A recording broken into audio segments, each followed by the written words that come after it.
In the previous video, we learned how we can use extensions to extend classes, types, and more. We implemented an extension that filters our cell objects that find the neighbors of a given cell. In this video, we'll explore generics and see them in action. And finally, we'll revise our extension method to support any type rather than just cell, which will make our extension more useful. Looking at the extension we just created, what if we wanted to use this type of filtering extension for more general purpose use cases? We could easily define this extension multiple times, one for each type we're interested in evaluating, but this solution doesn't scale well when you consider the dozens of possible types you'd need to write for. Fortunately, there's a solution for this problem. Rather than trying to write for every possible edge case, we can simply use generics. Our extension definitions here are similar. The first thing to notice is our type signature. In fact, the same code will work for any similar type. So what we really want here is a single generic function that works with any type that conforms to the same protocol. Consider a scenario in which you're asked to write a function that returns the maximum of two given integers. Given such simple requirements, we could easily implement a function that takes two integers and returns the greater of the two. But oftentimes, your requirements change, and you'll be asked to apply the same functionality to, say, a floating point number, for instance. Of course, adding a duplicate function is a simple option. But what happens when you get a third request and a fourth request for the same max value requirement? Obviously, we want to reduce repeated logic as much as possible. And when the only thing changing for these functions is the type, we should utilize generics. Generics are a way to specify that a function or a class takes any type as arguments and optionally returns the same type when finished. Instead of providing a specific type, we'll use a placeholder name to indicate types that should be identical but can be of any type. Such functions are called generic functions. I should point out that the general convention of placeholder names is to use single characters such as T, U, E, K, or V, but you can use any placeholder that suits your needs. If we look closely at all of our max functions, we can see that they all take two arguments and return one argument, and the logic within is exactly the same.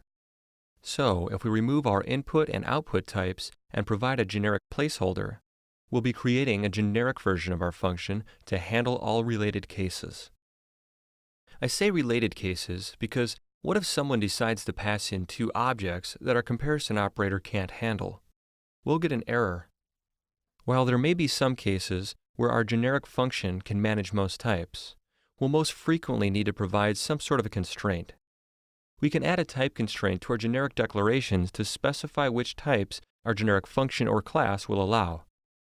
We do this by specifying a class from which a generic type must inherit, or the protocol it must adopt by specifying it after the generic placeholder separated by a colon. In the case of our max function, we'll force any type that we pass in to conform to the comparable protocol. This is a much safer generic function. This renders our previous versions of max redundant and serves as an ideal replacement. We can also constrain the associated types of type parameters to conform to protocols. For example, the generic parameter clause sSequenceType, where sGeneratorElement conforms to equatable, specifies that S conforms to the sequence-type protocol and that the associated type sGeneratorElement conforms to the equatable type. This constraint ensures that each element in the sequence is equatable. Of course, generics aren't just limited to functions. Entire classes can be generic as well, as long as the class works with a consistent type. Arrays are a perfect example of this. You can store any type of object in an array as long as it's a consistent type. Creating our own generic class is simple. Let's look at this task class example. You can put any type inside of a task class, but, like array, all items contained in the task class must be of the same type. Now that we've been exposed to generics, let's apply this to our extension method. One thing to note is that when using generics with class extensions, you do not specify the type placeholder in the extension, although you can use a type placeholder within the body of the extension. If we replace our cell type with Swift's array generic definition of element, we'll be able to reuse this function throughout our application. I'll also change the name of this function to something more general purpose like custom filter. Our extension function makes much more sense as a generic and now can be used for many different tasks. For more examples of generics, check out this video's resource page. In this video, we introduced generics, provided a use case, and re-implemented our extension to support them. In the next video, we'll introduce higher order functions and introduce Swift's filter function.